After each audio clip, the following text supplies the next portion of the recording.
make decent money, maybe $50,000 a year, maybe more. You're not struggling exactly, but you're also not getting ahead. You pay your bills, you put a little bit away here and there, and yet somehow, at the end of every month, you look at your bank account and think, where did it all go? And then your dad casually drops this at Thanksgiving dinner. Back in my day, I was raising a family on $28,000 a year, and we were doing just fine. And you smile and nod, but inside, you're absolutely losing your mind, because that makes zero sense to you. Here's the thing. Your dad wasn't lying, and you're not doing anything wrong. But nobody has actually sat you down and explained the financial force that's been quietly draining your purchasing power your entire adult life. That ends today. My name is Jake, and I spend way too much time thinking about inflation and the silent erosion of middle-class wealth. If you're someone who earns a solid income but constantly feels like you're running on a treadmill that's slowly speeding up, make sure to hit the subscribe button and give this video a thumbs up if this helps you out. All right, let's get into it, because I want to challenge something that most people just assume is true. A bigger number means more money, right? Not necessarily. Look, this is where the concept of nominal versus real income comes in, and I promise I'm not going to make this boring, because once you understand this distinction, you will literally never look at a salary the same way again. Nominal income is the number on your paycheck.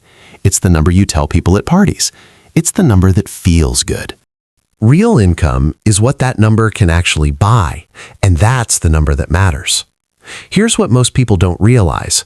According to the Bureau of Labor Statistics CPI inflation calculator, $30,000 in 1990 has the same purchasing power as roughly $71,000 today. Let me say that again. $30,000 in 1990 is equivalent to $71,000 in 2024 purchasing power. So when your parents say they raised a family on $30K, they were effectively earning what would be over $70,000 today. And you're sitting there at $50,000 wondering why life feels tight.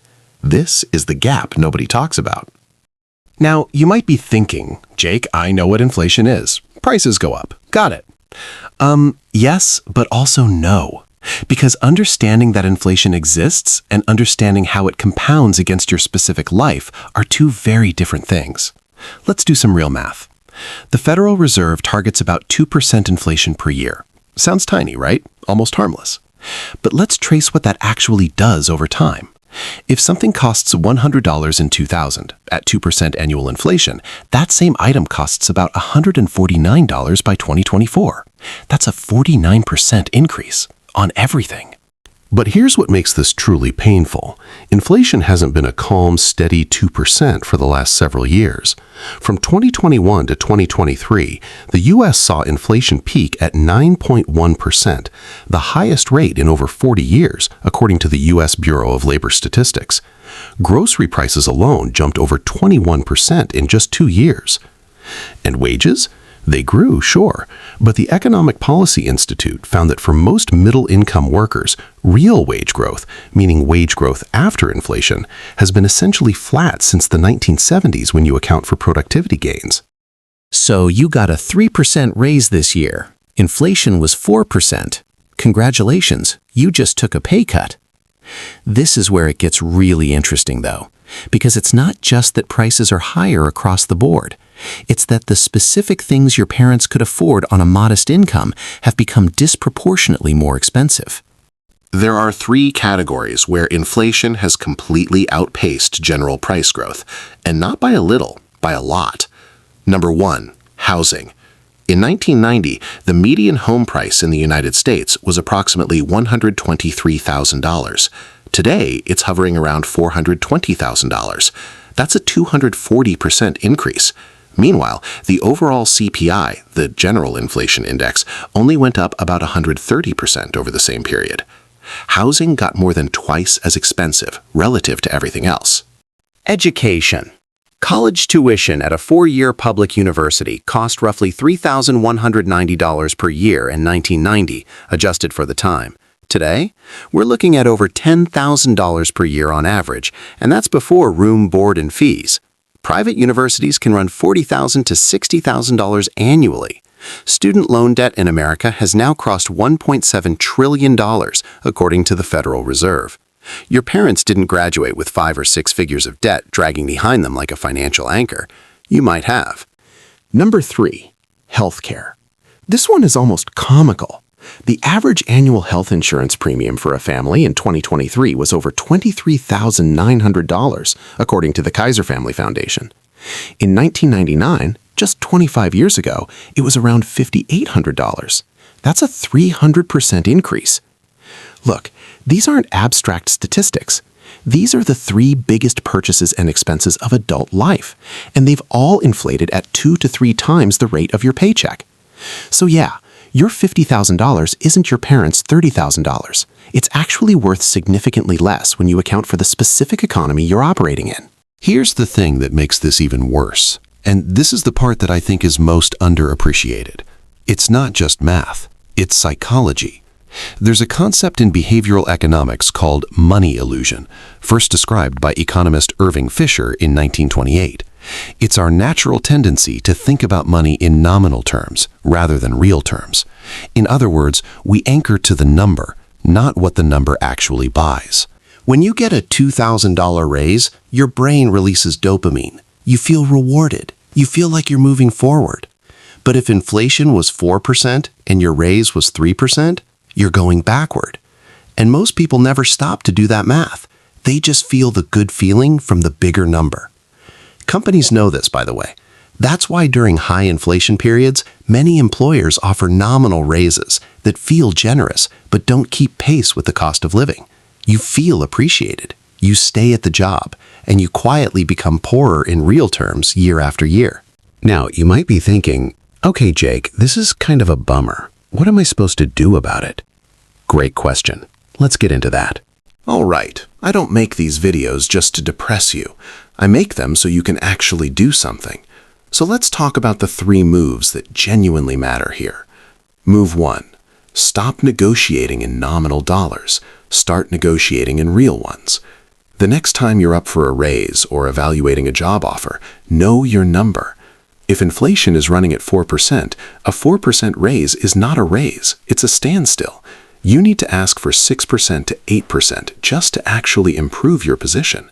Most people don't know this walking into those conversations. Now you do. And don't just accept the company's cost of living adjustment. That framing already tells you they're thinking in nominal terms. Push back. Use real data. Use the CPI. Come prepared. Move 2. Invest in assets that outpace inflation. Here's what most people don't realize about investing. It's not optional if you want to maintain purchasing power. Keeping money in a savings account earning 0.5% while inflation runs at 4%, you're losing money, guaranteed. Historically, the S&P 500 has returned an average of about 10% per year nominally, or roughly 7% in real inflation-adjusted terms. Over 30 years, $10,000 invested at 7% real returns becomes about $76,000 in today's purchasing power. The same $10,000 sitting in cash, it becomes roughly $3,000 in today's purchasing power due to inflation. Investing isn't about getting rich. It's about not getting quietly poor. Move 3. Be ruthless about the big 3. Remember housing, education, and healthcare? Because those are inflating faster than everything else. The decisions you make in those categories carry enormous financial weight. Buying a house you can't really afford because real estate always goes up could lock you into a mortgage that consumes 40% of your take-home pay. Going to a prestigious private university for a degree that has a $35,000 median starting salary might not be the ROI it appears to be. Choosing an employer with strong health benefits over one with a slightly higher salary might actually be the better financial decision once you run the numbers. These aren't the fun, exciting conversations, but they're the ones that will define whether your purchasing power grows or quietly erodes over the next decade. I want to zoom out for a second because I think there's something important here that goes beyond the math. Your parents' generation operated in a fundamentally different economic environment. Wages tracked productivity more closely. A single income could support a family. Housing was roughly 3 times the median income rather than the 6 or 7 times it is today. pensions were common, healthcare costs were manageable. That world isn't coming back.